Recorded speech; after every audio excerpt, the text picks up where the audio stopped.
Not really more interested in your area of expertise. Well, emotional health is like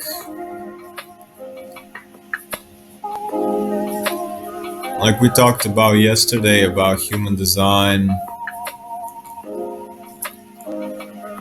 and how it's actually emotions are electromagnetic energy that moves through the body or doesn't. And if it doesn't, then it gets stuck. And if it gets stuck, it turns into disease. So that's what emotional health is. Figuring out, do you have any emotions that you are not acknowledging, accepting, letting pass through? And that could be from childhood, that could be from way, way back. There are ways to get into that. And it correlates with parts of your body. So as we did the meditation, tracing the field around you, there's this field around the human body. It's like six feet or something. And it's like a record of all the unprocessed emotions. Because emotions, it's like electricity that can get stuck in your field, and then you go out and people walk next to you and they sort of scratch that field where you have stuck emotions, and then you get triggered, or somebody says something, and it can be in this part right here around your head, it can be around your solar plexus, around your sacral sexual center, around your throat. And it can also be inside the body. Like emotions can get stuck in certain organs. So like anger gets stuck in the liver, stuff like that. Fear gets stuck in the kidneys. And then you can either sort of go and do fearful things and unstuck your kidneys, or you can unstuck your kidneys with hydration and then get rid of fear. So it always goes both ways. And emotional health is a very broad topic. You can go from many different angles to approach it. And mental health is how you speak to yourself in your own mind, and your patterns of thought. If something occurs, the first thing that you think of. And then mental health is also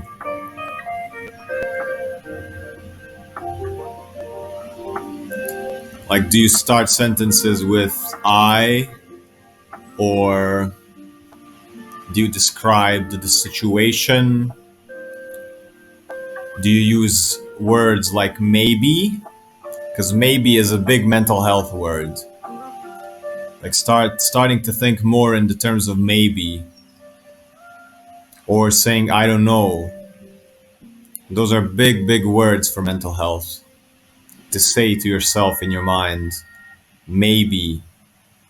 Because maybe it's 50-50.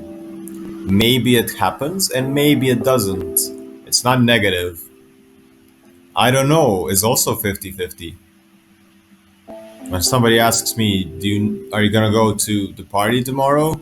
I don't know. It's not I don't know means no. For me, I don't know, it's 50-50. It's like I'm having my options open. And if somebody asks you, are you gonna start your business? If you say no, then it's 100% no. But if you say maybe, then it's 50-50. If you say I don't know, you're allowing yourself the space for it to become more than just no. Mental health also has a lot to do with because your mind can be programmed, and your mind is programmed since you were a child. That's what also what human design is about. It's like you get your mind frame from your parents initially. So how do your parents, what's their relationship with money? What's their relationship to sex? What's their relationship to emotion, emotional expression? What's their relationship to verbal expression? What's their relationship to lack or abundance? Gentleness. What is strength for them? What is success for them? And your mental mind frame becomes what you get from them or your grandparents. And mental health is just taking note to how you are observing yourself, how are you observing money, how you're observing sexual energy, how are you observing relationships, self-worth, material wealth, all these things in life, emotions, expression, and what are the words you associate with those things? How do you look at mistakes? Do you make a mistake and then you go, oh my God, I create lines, you fucking idiot. You made this mistake for 1,000 times. You told yourself again and again you will do it, but you never do it. You're so unreliable. Or you can, that's one way of speaking to yourself and to others, because how you speak to yourself is how you're going to speak to other people.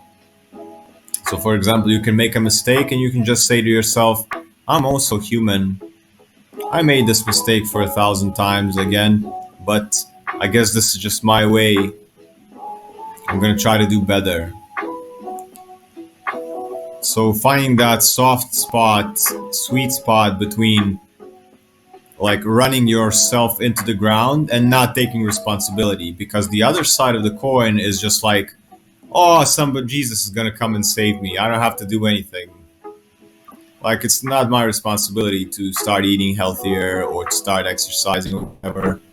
So there's a sweet spot between that where you have to say, oh, yesterday I ate a lot of processed food, chips. I ate 2 bags of chips yesterday. Today I feel like shit. Whose fault is that? It's my fault. That's also good for mental health, taking responsibility. But on the other side, taking so much responsibility and overburdening yourself and blaming yourself for everything, that's the other side of the coin. That's not good as well.